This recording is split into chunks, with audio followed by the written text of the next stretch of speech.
And this day in particular is exciting for us.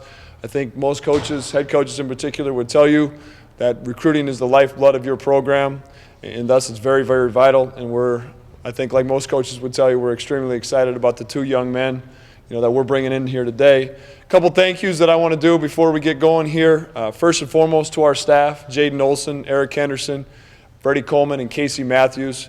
I was an assistant for a while, and make no mistake, there's so much legwork that they do in identifying the talent, building the relationships with not only the talent but the family, the visits that are needed to be set up. There's a lot of legwork that goes into it. I'm very, very appreciative of our staff for that too. The other thing, and I don't know if I've done this in the past, but I want to make sure to thank the families of the recruits that we're going to sign today. I think sometimes we take this for granted, 24/7, 365. Recruiting, again, is your lifeblood. And for these families, a lot of times it's a once-in-a-lifetime experience. And they're learning as you grow and appreciate, the patience, the understanding of what goes into it and the ins and outs of about an inch or inch and a half thick rule book that we have from the NCAA. It's all part of it. And, again, appreciate the understanding and allowing us to, spend very, very influential 4 or 5 years of lives with their young men too. To speak in particular about the two young men, I think a lot of questions have been, coming up lately as far as the rules and how they're changing. And we feel very excited about these two young men and how they fit into that. Both guys that have good size, 6'1" to 6'3", and very much ball skills. And I think both of them are very offensive oriented. Cam in particular is a good defender. Seth will continue to become a better defender. But as you look at the way the game is going to be played and going to be called throughout the next course of the years, we think both of these two will fit our style very well. Cameron Hunter from Olathe East High School in Olathe, Kansas. Another a little bit bigger, maybe 6'1" point guard in that mold of Lawrence Alexander, 6'1" to 6'2". He'll continue to get stronger, needs to continue to get stronger. Comes from great bloodlines, with his father Cedric being an All-American at Kansas and having a lot of success there. Very, very unselfish young man. For him to average a little over 5 assists last year as a junior is great. And a team that they have, I know, high expectations for their senior year. And again, we are excited to watch Cameron here this year, and then obviously getting him here next summer. And then Seth Coatta, I sat down with Seth and his family, multiple times, in a very, very unique situation and a different evaluation process. I can say this publicly now, and I've said it to him. There's just Seth's game, it doesn't translate a whole lot into measurables, but what he does is he puts the ball in the hole at a high level. I think for the last 2 years, as a sophomore and as a junior, he's attempted, I think almost 200 threes in both of those years, which will be fun and exciting to a lot of fans. But he shot it at 48 and 49%. That's a high level.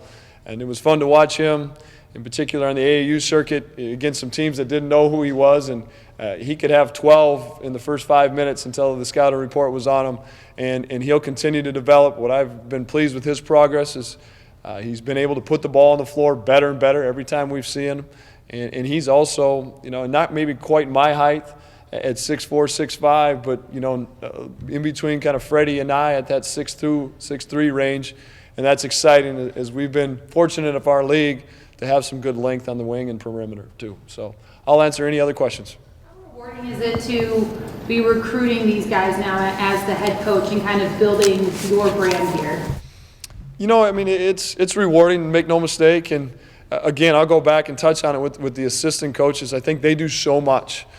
They do so much of the legwork, getting them prepped on this and that, the community, the college, the academic background, our style of play.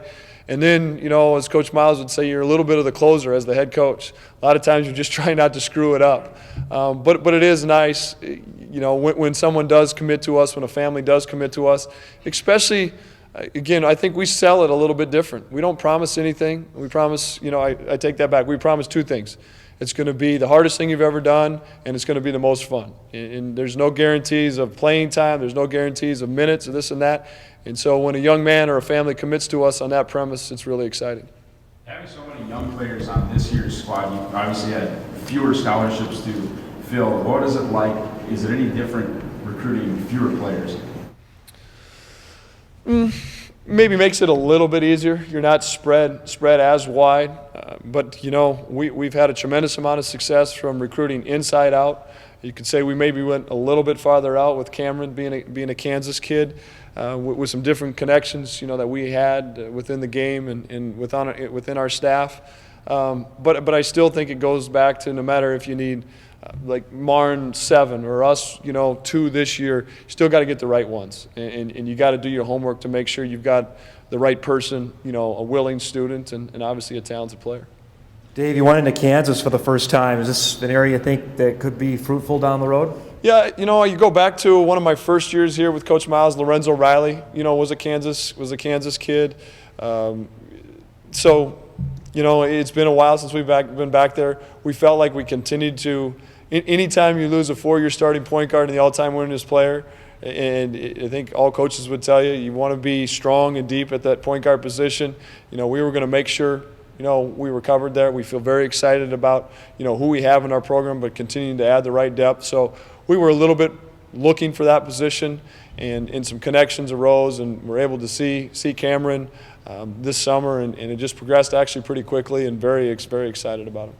Coach, you got some guys on your team now that can shoot the ball pretty well, but knockdown shooters don't grow on trees. I know you talked about Seth's ability to put it on the deck, but is he that knockdown shooter that every coach covets? Yeah, I think he's got the ability to. You know, he's done it. He's done it at a high level in high school and a very good level. The top level in Minnesota, which is to me is very good basketball, Minnetonka High School. He did it in the AAU circuit, you know, which we were pleased to see. And he really spaces the floor. And to us, you look at some guys that we're very excited about, the 2015 class for us.